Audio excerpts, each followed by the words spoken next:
ironically, this song took forever to write. Kind of was birthed out of a place. A couple years ago, we were trying to figure out where we wanted to go as a staff for Easter. We started talking about the disciples and how that time between Good Friday and Easter, like the disciples' world was kind of flipped upside down. This whole idea of waiting is just so interesting because that was the thing that God was calling them to do in that moment. Like, he was just like, if you just wait one more day, you're gonna see what I have been planning this whole time. So I remember there was this one day where I had came back home and it was just a really heavy day. I just felt like I wanted tomorrow to start already. I just wanted today to be over. And so I went back home and I picked up my guitar, and these words just kind of started coming to me. Those first couple verses and the pre-chorus was honestly just my prayer during that time. I kind of continued to explore that song. I thought of that verse in Isaiah where it says, "But they who wait for the Lord shall renew their strength. They shall mount up with wings like eagles, and they shall run and not be weary. They shall walk and not faint." And it just felt like it was such a complete answer to all of these things that I had been feeling hey, God is asking you to wait because if you wait for him, he's going to give you new strength. If you wait for him, you're going to feel like you're soaring on wings like eagles. It's this strength that you can't get from this world.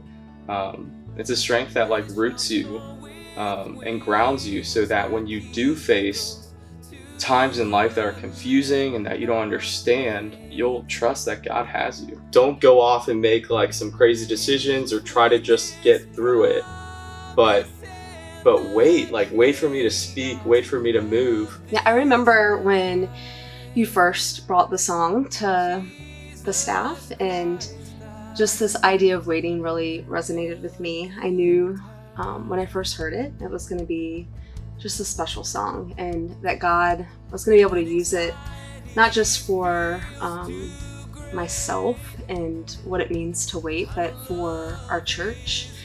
Just knowing people in our congregation, friends that I walk through life with, and how hard waiting is it just really connected with me.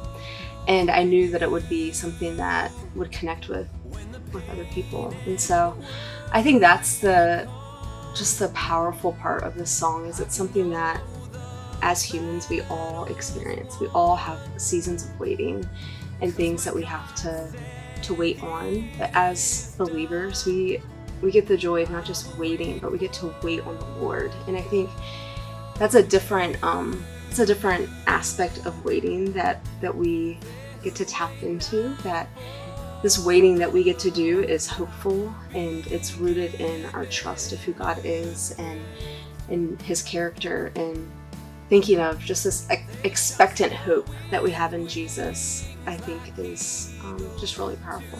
Funny enough, I had never heard the story behind the song. I probably should have asked before I sang it, but when you invited me to sing it, I got it immediately from the lyrics, because a lot of my closest friends know I've been going through years of just severe anxiety, and I hated waiting for that. I just wanted to rush through the process of, I want to feel better. Yeah. And I want to throw everything at it, all the counseling, all the medication, I want it to stop.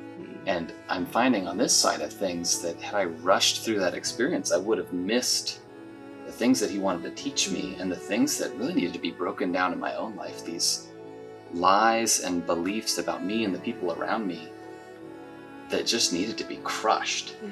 And I would have missed out on that if I hadn't waited on him, and I didn't wait on him patiently. But those lines, I remember sometimes they would just come to me, and I would think that, hallelujah, I'll wait on you. And I found that to be helpful sometimes. It's an encouragement to anybody else who's been in seasons similar to us. If you're just at a place where you're confused and you're wondering where God is at, and like what you should do during this time, maybe God is calling you to just wait.